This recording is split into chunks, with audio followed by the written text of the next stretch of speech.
அனைத்து உறவுகளுக்கும் வணக்கம். மீண்டும் உங்களை ஒரு தோட்ட பதிவுடன் சந்திப்பதில் மிக்க மகிழ்ச்சி. இது வந்து எங்கள்ட லண்டன் மாடி தோட்டத்தில் நாங்கள் 8 தடவையாக பெரிய அறுவடை செய்தாங்க. வாங்க என்னென்ன அறுவடை செய்தேன்னு சொல்லி பதிவுக்குள்ளே போகலாம். இது வந்து நான் ஒரு பாவக்காய் வந்து பழுக்க விட்டேன் என்று சொன்னால் அதிலேருந்து விதை எடுக்கிறோக்காண்டி பழுக்க விட்டேன். அதுவும் பழுத்து வெடிச்சிட்டுது. அதையும் அறுவடை செய்தாங்க. அதை விட வந்து கிட்டத்தட்ட 17 பாவக்காய் கிட்ட அறுவடை செய்தாங்க. எல்லாம் சின்ன சின்ன காய் தான். முதல் அறுவடை செய்த காய்கள் எல்லாம் பெரிய பெரிய காய்கள். இது வந்து கடைசி காயண்டபடியாக சின்ன சின்ன காய் தான். அவ்வளோ சின்ன நண்டு இல்லை, ஓரளவான காய்.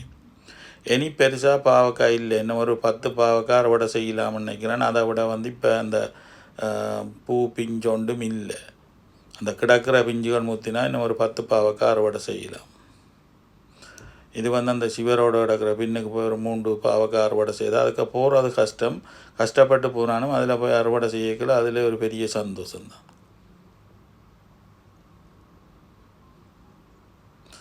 பின்னுக்கும் ஒரு 4-5 பிஞ்சு கிடக்குது. அதுகளை எல்லாம் முத்தி வந்தால் இன்னும் ஒரு 10 பாவக்காய் அறுவடை செய்யலாம்னு நினைக்கிறேன். அதோட வந்து நீ வெதரும் மாறுது, எல்லாம் இலையும் கொஞ்சம் படுக்கிற மாதிரி வருகுது. அதில் வந்து நீ பாவக்கொடியிலேருந்து பெருசாக நாங்கள் விளைச்சலை எதிர்பார்க்கலாது. ஆனால் தக்காளி மற்றது முலாக்கண்டுகள் கொஞ்சம் காய்க்கும். தக்காளியும் கொஞ்சம் கடைசி மட்டும் காய்க்கும், குளிர் வரும் மட்டும். மற்றது முலாக்கண்டும் கொஞ்சம் நின்று காய்க்கும். மற்றது கத்தரியில் வந்து நாங்கள் நிறைய அறுவடை செய்துட்டோம். இன்றைக்கும் கத்தரிக்காய் அறுவடை செய்யினாங்க. அதில் இனி பெருசாக இல்லை, 1-2 பிஞ்சும் மற்ற கொஞ்சம் பூத்தான் இருக்குது. அதுவும் சில விட கொஞ்சம் என்ன ஒரு கொஞ்சம் காய்க்குதோ தெரியல, வெயிட் பண்ணி தான் பார்க்கணும். இது ஆக சின்ன காயன்னு சொல்கிற அளவுக்கு இல்லை, ஒரு அளவான பாவக்காய். பட் என்னென்னு சொல்கிறது, கிட்டத்தட்ட 17 பாவக்காய் கிட்ட அறுவடை செய்தேன்னு நினைக்கிறேன். இப்போ பச்சை பாவக்காயும் அறுவடை செய்யினாங்க அந்த மற்ற சைட்டுக்கு. என்னென்னு சொன்னால் அதுதான், நீங்கள் வந்து என்னென்னு சொன்னால் இந்த எதிர்காலத்தில் வந்து நீங்கள் பாவக்கொடி செய்கிறேன்னு சொன்னால் பாவக்கொடியை நிலத்தில் வைக்காங்க. நல்ல பெரிய பொட்ஸோ அல்லது பெரிய குரோ பேக் வாங்கி அதில் வச்சிங்களோன்னு சொன்னால் உங்களுக்கு நல்ல பலன் கிடைக்கும். என்னென்னு சொன்னால் நான் ஏற்கனவே நிலத்தில் வச்சு எங்களுக்கு பூத்து காய்க்கிற பருவத்தில் குளிர் வந்து எல்லாம் ஒரு நாளும் ஒரு பாவக்காவோட நாங்கள் பிடுங்க இல்லை. நான் அந்த பொட்ஸுக்கை வச்சு நான் 2 தடவை போன வருஷம் நல்ல காய் எடுத்தேன். இந்த முறையும் வந்து நல்ல காய் வந்து காய்ச்சி அறுவடை செய்து நாங்கள். மற்றது இன்னொன்று விதையை போட்டு அது முளைச்சி வாரதை விட நீங்கள் அந்த ஏப்ரல் கடைசி இல்லை மே 1 அப்படி இந்த ஃபர்ஸ்ட் வீக்கில் வந்து தமிழ் கடைகளில் வந்து அந்த சில பேர் அதை பிஸ்னஸாக செய்யணும். அதை க்ரீன் ஹவுஸ் வச்சு நாற்று போட்டு வளர்த்துட்டு ஒரு அளவான பெரிய ஹண்டை தான் கொண்டு வந்து விற்கணும். அதை வாங்கி வச்சிங்கன்னு சொன்னால் அது வந்து உங்களுக்கு குயிக்காக வளர்ந்து காய்க்கும். அந்த நீங்கள் ஒரு மாதத்துலேயே உங்களுக்கு பெருசாக வந்து காயெல்லாம் காய்க்கிற பருவத்துக்கு வந்துடும். அப்போ அப்புறம் அங்கால ஒரு 3 மாதத்துக்கு ஒரு 2.5 மாதம் 3 மாதத்துக்கு நீங்கள் அதிலேருந்து நீங்கள் அறுவடை செய்து நீங்கள் பாவிக்கலாம். அதான் இதோட வந்து என்னென்னு சொல்கிறோம், எங்களுக்கு இருக்க அந்த வெயில் காலம் வந்து ஒரு குறுகிய காலத்துக்குள்ளே இப்படி இதை வந்து நாங்கள் குயிக்காக காய்க்க வைக்கலாமண்டு இதாண்டு அதுக்கேற்ற மாதிரி நீங்கள் கொடியை கடையில் வாங்கி வச்சிங்களோண்டா, பாவக்கொடியோ கத்தரிக்கண்டோ என்னென்றாலும் கடையில் வாங்கி வச்சிங்களோன்னு சொன்னால் உங்களுக்கு குயிக்காக காய்ச்சிடும்.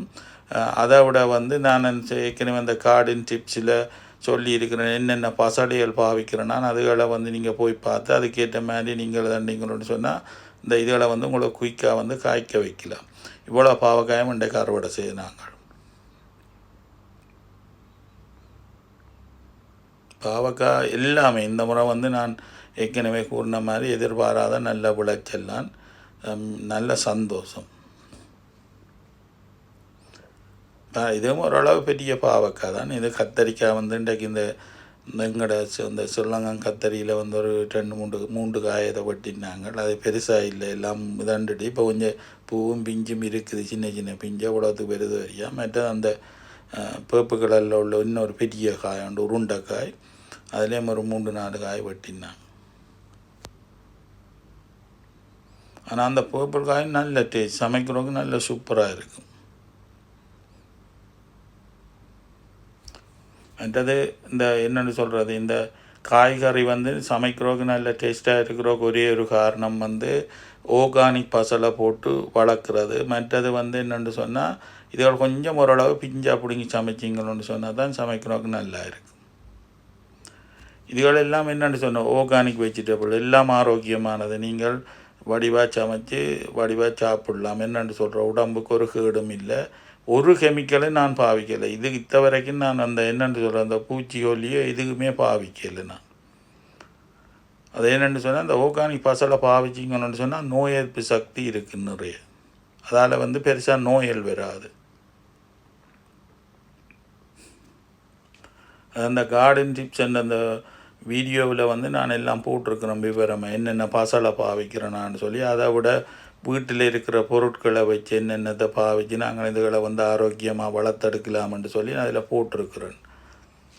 அதை போய் பார்த்தீங்கன்னா உங்களுக்கு தெரியும். நீங்கள் இப்போ இனி சரி வராது, வார வருஷம் நீங்கள் யாராவது கார்டன் செய்ய இருந்தீங்கன்னு சொன்னால் அதை முதலே ப்ரிப்பேர் பண்ணுங்க.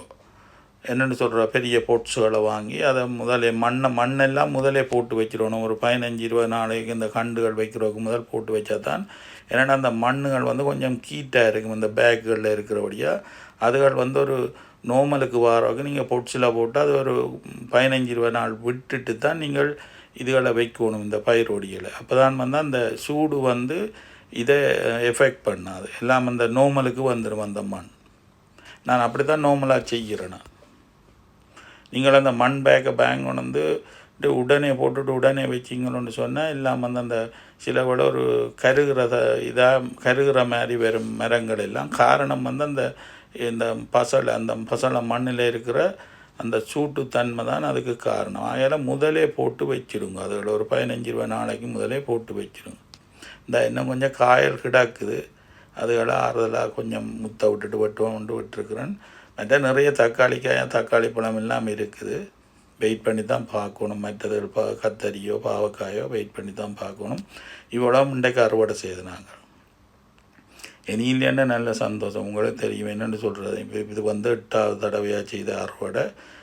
அதை விட இடையிலே நாங்கள் பாவக்காய் அறுவடை செய்ய அது போடையில்லை, பதிவு போடையில்லை. என்னென்ன எங்களோட தங்கச்சி ஒரு ஆள் அறுவடை, நான் இல்லை, அவள் அறுவடை செய்து கொண்டு போனால் வீடியோ எடுத்தேன். நான் அதை இதில் இணைக்கல.